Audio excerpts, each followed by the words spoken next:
Everybody, welcome into Group Chat Sports. This is Group Chat Football Live. Hit that like button and subscribe to the channel. The transfer portal, it's here. It's officially opening tomorrow, but we're starting to get some names trickle out here, D. So we have everyone covered. Again, remember to hit that like button, subscribe to the channel.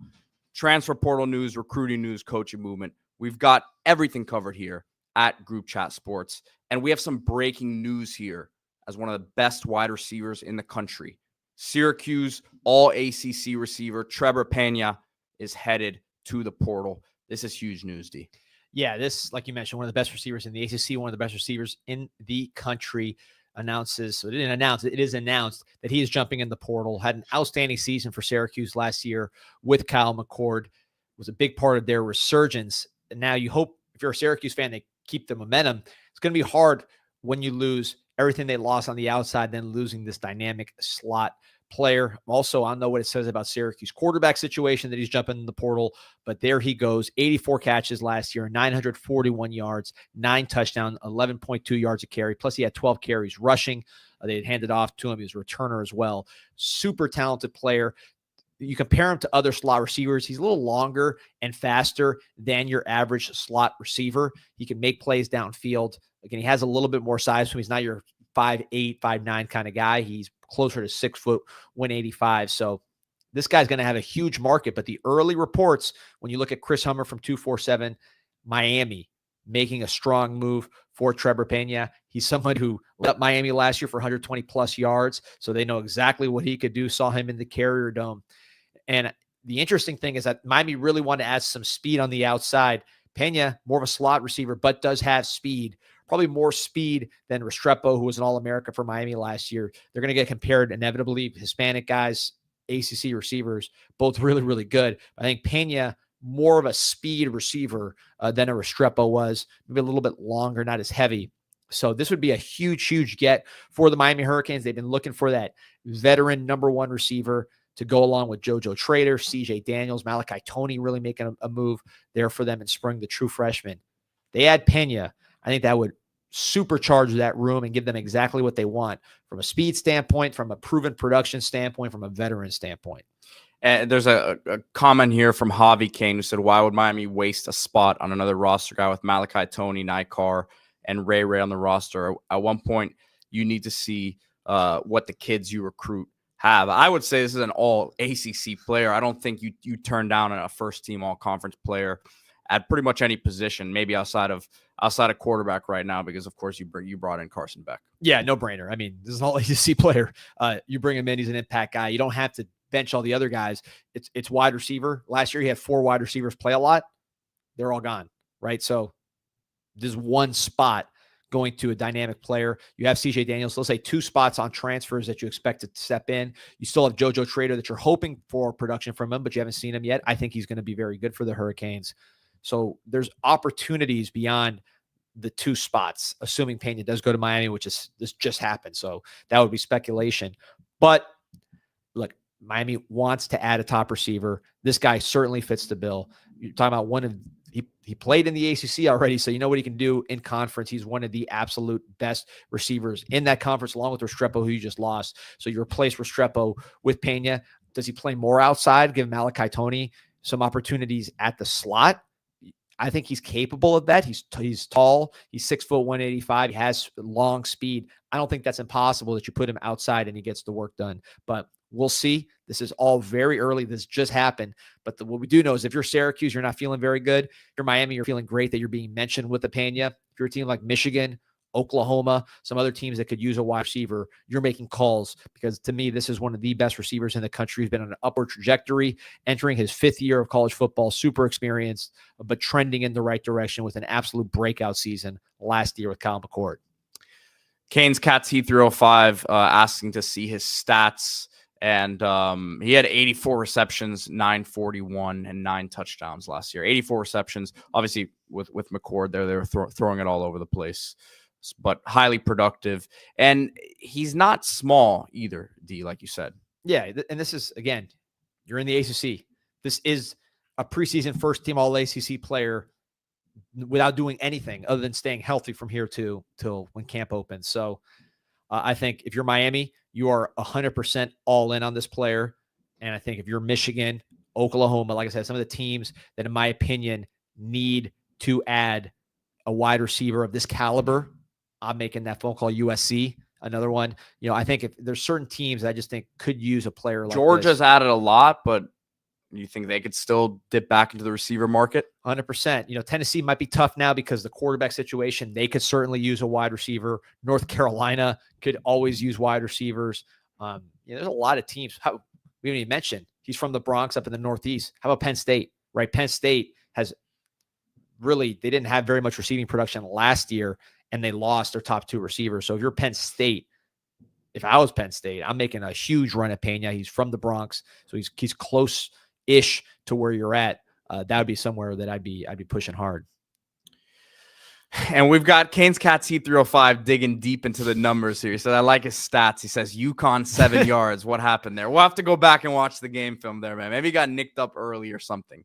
But I know he had 120 yards against the University of Miami, so we'll see. That was not the best secondary. Yeah, I was going to say, it wasn't a great pass defense for the Canes last year. No, but this is an outstanding player. By the way, we got a lot of new listeners here, probably tuning in for the Pena News. Appreciate you guys joining us. This is Group Chat Sports. This is me and Pete's official podcast talking about college football transactions all over the country, commits, guys jumping in the portal, guys jumping out the portal into a new school, trying to keep up with all the comings and goings in college football. We're on pretty much every single day breaking down the latest. So appreciate you. Throw us a like. Please throw us a subscription if you can. Support the show. And again, we'll keep you up to date on all the comings and goings in college football. But this one, man, with Trebor Pena this is seismic news. And maybe people think I'm overstating it, but you'll see the market for this guy. This guy's an incredible player. Well, I was going to say the market. I think a lot of the market, it kind of reflects what we see in the NFL, which positions are highly paid and their importance to the team. Wide receivers, very highly paid spot right now. This is a guy who will make $1 million at wherever he plays next season. Yep. It'd be good to be his agent. And again, emerging guy, 5th-year player. Usually if you don't see 5th-year receivers, right? Receivers typically, if they're this good, they're gone. But he's someone who's just picking up at the right time. He probably could have gone pro last year, but I think he just wanted to cash in on his last season of college. And then also, he was an all-ACC player. Maybe he wants to be an all-American player like a Xavier Restrepo. He has that ability. His trajectory, to me, points in that direction. Remember to hit that like button and subscribe to the channel. Again, if you're coming over from the Canes side of things, from D Money and I's stuff over there on Canes Insight, then welcome over here. Like and subscribe. And the next topic we're going to get to here, staying in the ACC, Bill Belichick and North Carolina. They've been looking for a quarterback. They brought some guys in, have some young guys there. Brought Brown in from Purdue as well. But it looks like there could be finally. It looks like they could be finding their guy here in Gio Lopez from South Alabama.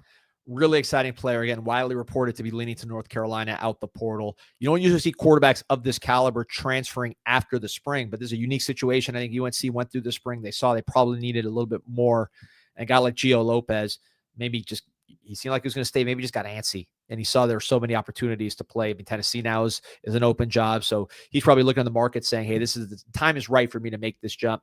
6 foot, 220-pound lefty, 3 years of eligibility. We'll get to that in a second, why that's important if he were to end up at UNC. From Madison, Alabama. He was the number 63 quarterback in the country coming out. Redshirted. During his redshirt year, he actually played a little bit, was able to play in the bowl, had a breakout game in that bowl game against Eastern Michigan, total blowout. First bowl win in the Jaguars, South Alabama Jaguar history. But man, you look at his redshirt freshman year this past season, almost 2,600 yards, 66% passing, 18 touchdowns, 5 interceptions. Also ran for 465 yards, 7 touchdowns, 8.2 yards per pass attempt. That's 24th in the nation. 30 points per game at South Alabama was a good offense. I watched him against Appalachian State, which was a very good game for South Alabama. And man, you see just quick twitch. That's kind of the note I had on this young lefty. Just quick twitch. He moves quickly in the pocket. When he decides to run, he's out of there quick. He's not what I call a pure running quarterback, but because he's so quick with his decisions and that first step, he can do it. He's also thickly built, not heavy by any stretch, but he's not a light guy. He's someone who can break tackles, kind of turn into a running back in the open field. The height's going to be the question. You're at 6 with the Jaguars, 5-3 in conference play. And, I'm a fan of this guy. That App State game, just wasn't to watch the highlights. So watching that down-to-down game, his ability to make plays on third down, his ability Move to the make chains, yeah. quick decisions to run. I'm a fan of what he does. And I wanted to get to this comment here from Chase, who's a North Carolina fan. Says, talk me down from the ledge. I wanted Nico so bad, but it looks like we're going after Gio here. And I understand if you're a North Carolina fan, there is initial excitement about potentially bringing in a Nico Iamaleava. And we mentioned it yesterday on the show as a possibility, and there were other links to him potentially. There were some people from 247 were even crystal balling him over there. But I'll say this, and it did make sense to a certain respect. But I'll say this: you look at Belichick throughout his career, obviously with the Patriots. We understand he's going to take some of that stuff with him.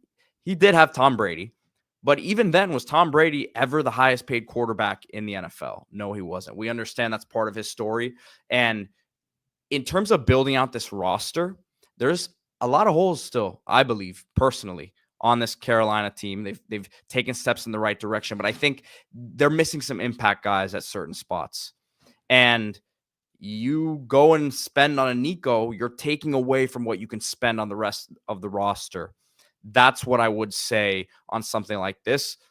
Lopez, I'm sure, will make some good money as a starting quarterback in the ACC, but I think it gives you the ability to go out and pick up some other pieces to help him. Yeah, and the key to me is that 3 years of eligibility as a redshirt freshman last year. And it's a gift and a curse because on one hand, you have a potentially really good player for 3 years who learns your system and is Belichick's true quarterback to build around. The flip side of it is you just signed Bryce Baker, one of the top quarterbacks in the country. Is he going to stick around and watch Gio Lopez for 1, 2, 3 years? Gio Lopez, because of his height, is not someone who's going to just jump to the pros the second he's draft eligible. So that dynamic is interesting to me. And I think in general, that quarterback class of 2025 with a lot of great players in it is going to be something to watch from a transfer portal standpoint, because not all those guys are going to play, and it's a very deep, good class. So I could see a lot of teams dipping into that market when I'm not saying Bryce is going to transfer. I'm just saying those kind of guys, if they don't, the ones that don't play, there's going to be teams knocking on the door trying to poach him, because that was a super talented quarterback class last year. And a guy like Bryce Baker, you don't love these crystal balls for Gio Lopez because he's a young player. He's a good player, and he could be there for a while at UNC. But if you're a UNC fan, listen, you'll take whatever good quarterback you can get. And if you have a good quarterback for multiple years, that's not a bad problem. That's a good problem. So we'll stay in the ACC in a sense. A player leaving the ACC here, Jaydyn Ott, one of the most dynamic running backs in the country, is leaving Cal. I've had a lot of players leave Cal here this offseason. Had the tight end here leave them as well. Who was a big time player for them. And it looks like Jaydyn Ott is trending towards Oklahoma, which what an offseason that would be. You get your quarterback in John Mateer, and then Jaydyn Ott, who to me is a top 10 type running back in the country when healthy. Yeah, 6 foot 210 from Chino, California, sort of bounced around in college, was playing in Riverside County, in high school, played in Riverside County, played Bishop Gorman. So we're seeing, I guess, the same thing now here in college. First 2 years, one of the best backs in the country, 2,196 yards total, 5.3 yards per carry, 20 touchdowns. Last year, 385 yards, 3.3 yards per carry, 4 touchdowns. Injury, a huge part of that. And, just speaking as a college football fan, it's a little sad. I was at California for the Miami game. Great atmosphere. College Game Day was there. They had a song for Jaydyn Ott, that was personalized song that they would sing when he was running. They had a burrito named after Fernando Mendoza. You had Jack Endries at tight end catching a long touchdown, and all 3 of those guys are gone. It was such a fun atmosphere. You hate, from a college football standpoint, that's no longer going to be a thing for those Cal fans, but this is the way of the world here in 2025. But looking at what the player brings, I love the potential fit at Oklahoma with John Mateer. And the reason is he can carry the ball a lot, but you don't want to overload him, especially with his injuries. A guy like Mateer, he's a physical runner. He's going to carry the ball a lot. There's going to be a 55% or more rushing team at Oklahoma.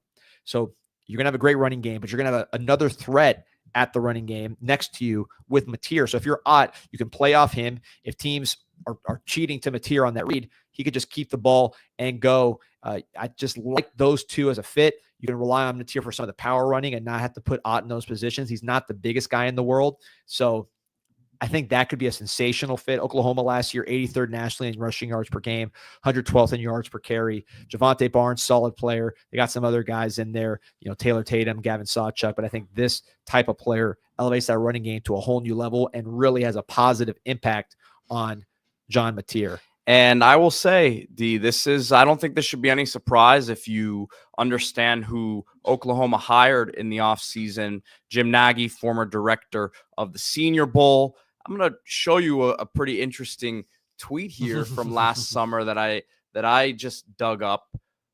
Wow, what do you know? From July 6, 2024. Of course, his handle was not Jim Nagy Sooners yet. It was he was still with the Senior Bowl, but you see this. He says Cal's Jaydyn Ott as a 2025 drafts. If you give him a crease runner, explosive, smooth strider is a true home run hitter, and then says down here he's going to continue the tradition of Cal backs like Marshawn Lynch, Javid Best, Shane Vereen, J.J. Arrington, and Justin Forsett. So this is a guy who was heavily on NFL radar. Oh wow, was this not showing? Let me pull up the tweets here. Tweet, but yeah, I thought I was showing a tweet. I was reading them out, but yeah, you have here's the tweet. So you have Jim Nagy from last summer actually tweeting about Jaydyn Ott, and this is the value of it. Obviously, not only does he know who the best guys are in terms of Jim Nagy, but he has some sort of relationship with him. He has been trying to recruit these guys to his game the last year,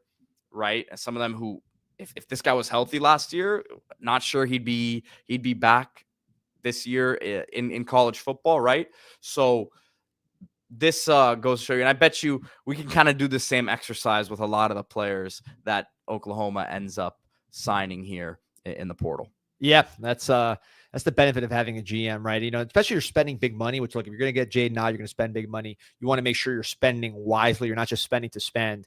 And Nagy's a guy who's used to salary cap worlds. He's used to valuing players, not just saying, hey, this guy's good, get him. So I think clearly he decided that John Mateer could use a running back like this. I think that's a good bet. And that the offense in general could use a player like this. Still need to add a wide receiver. I think the offensive line, there's still some question marks there from Oklahoma standards where you want it to be. This is a program that's built on offensive line historically. So we'll see where that all goes. But I think this would be a huge step in the right direction and really a nice fit for Jaydyn Ott to prove himself in the SEC with a quarterback next to him. It's going to take some of the pressure off. All right, let's get into the high school ranks here as Lane Kiffin has landed a quarterback. And anytime Lane lands a QB, you gotta take an extra look at it. Right. Especially since this is a guy who's not super highly rated. So you say, man, what does he know that we don't? And that is Reese Wise, who committed to Ole Miss here from Austin, Texas, I should say.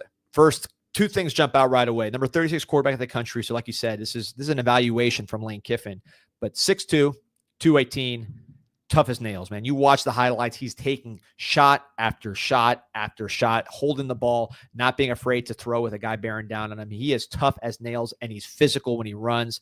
15 touchdowns, 464 yards as a rusher. At that size, you could use him as a runner at the college level, SEC level, and he'll be able to hold up. So just the physicality and the toughness. Look at Will Howard last year for Ohio State. You see some of that. The other part, Austin, Texas, Westlake. Westlake produced Cade Klubnik, Sam Ellinger, and a similar kind of body type player who went to Texas. Drew Brees, I think we heard of him. So this is a school that's produced some of the best quarterbacks around. And you know that Wise is going to continue to take steps, just under 2,600 yards, 23 touchdowns, 7 touchdowns passing as a junior, but he's trending up. Nebraska, BT, Arizona, some schools in the mix, not quite on the level of Ole Miss, at least as far as recent production. But I think he's a rising guy. Kiffin's attention speaks volumes. He said it was his dream school when he visited junior day, got the offer there. So from a Reese Wise standpoint, he's fired up about it. If you're an Ole Miss fan, you want guys that Kiffin can develop. If you need a portal quarterback, they can go in that direction. You got Austin Simmons for a few years. Me and you, Pete, are huge fans of him. Been keeping an eye on him since high school, and he was here in Pahokee, right there on the bottom of Lake Okeechobee, down here in South Florida. One of the best dual sport athletes in South Florida. We think he's going to be a sensational player at the SEC level. So if he's going to be there for a couple years, maybe you develop a Reese Wise. But the toughness you see in the arm here. But man, just when you watch these highlights, note how many times he gets absolutely bodied like that one and still delivers a dime. Yeah, and I think if you're Lane Kiffin, you kind of thrive on taking guys like this as well, right? And who are maybe an afterthought to others. Right. And there's not boom. I mean, this guy's getting murdered and delivering the ball. You can't coach that, right? Yeah. There's things that Lane Kiffin can coach. He's not going to coach him to be bigger because, I mean, you could gain weight, but in terms of just being a naturally big player, it's hard to fix. He has that. But then the toughness, man, that's just very, very hard to coach. I think he's going to continue to get developed at Westlake. So he's going to be even better than you're seeing now by the time he's done with his senior year. He might be a 4-star, just big time riser by then. But here's the running we talked about. Look at him put the shoulder down on a pretty big defender. There's good competition as well. And this is what you can do with him. This is the Will Howard comp to me, where you can do some of these kind of things and bring you toughness and leadership that way. But passing wise, you could see like that one, he had a quick release, but sometimes his release gets a little long. You don't see him necessarily scanning the field a ton.